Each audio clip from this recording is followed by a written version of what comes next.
Šiandien žygis tokia nuostabioje vietoje, Kačerginėje, Šaltinių take.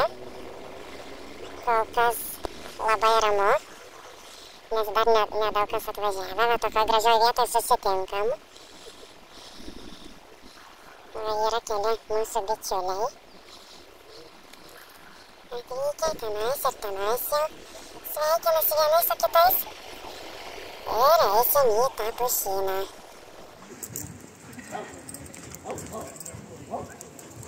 Na štai ir mūsų jau visi susirinko. Va kiek mūsų gausiai daug. Ir įvairių visokių ir dydžių, ir veislių, ir visi draugiški.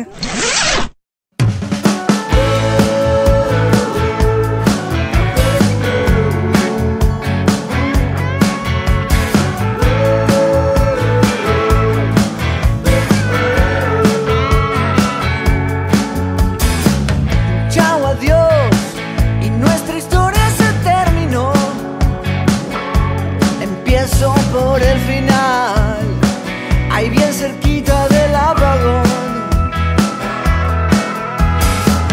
fue sin mar, fue sin flores y sin balcón. Nuestro foquito se nos quemó, no queda pulso ni corazón. ¿Qué voy a hacer ayer? Mañana puedo.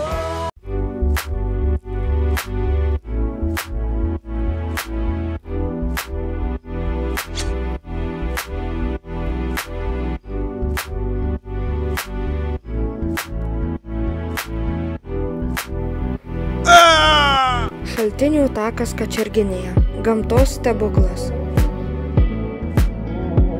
Takas veda per miškingą vietovę, kur trykšta natūralūs šaltiniai.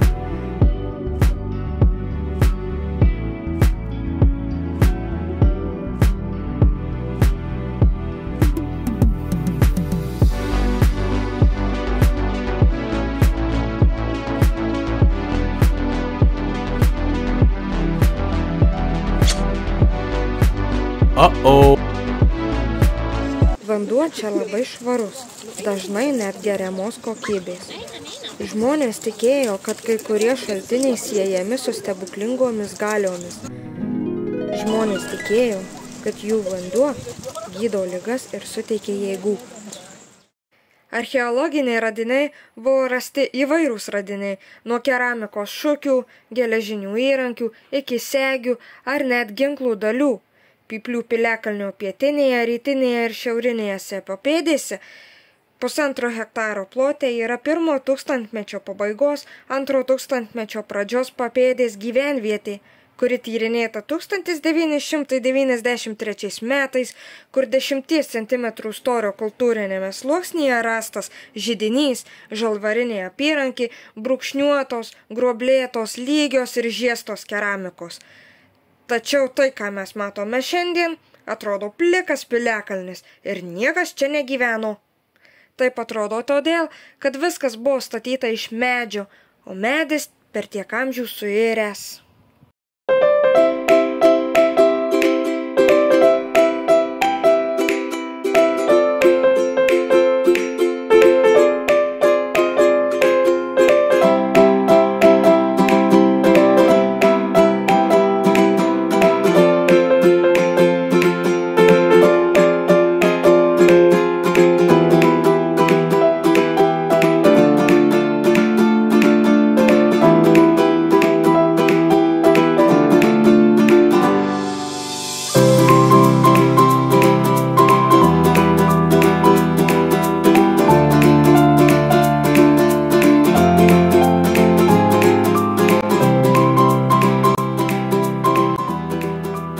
Piliakalnis yra 30, kai kur rašoma, kad 32 metrų aukščio.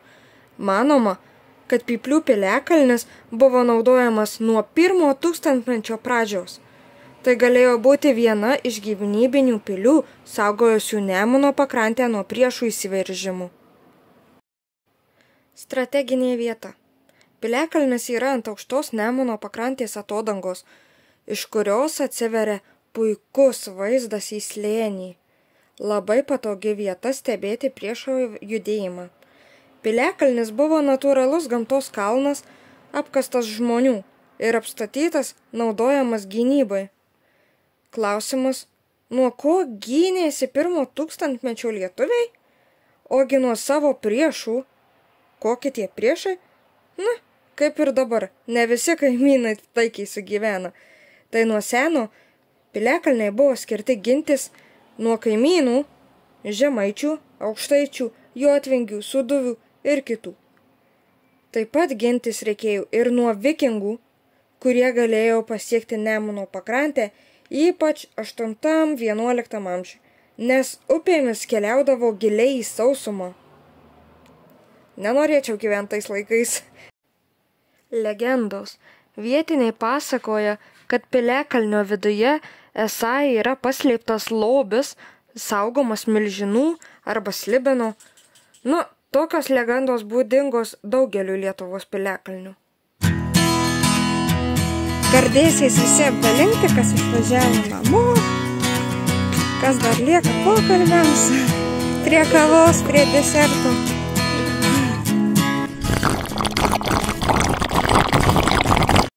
Ate, iki kitų kartų!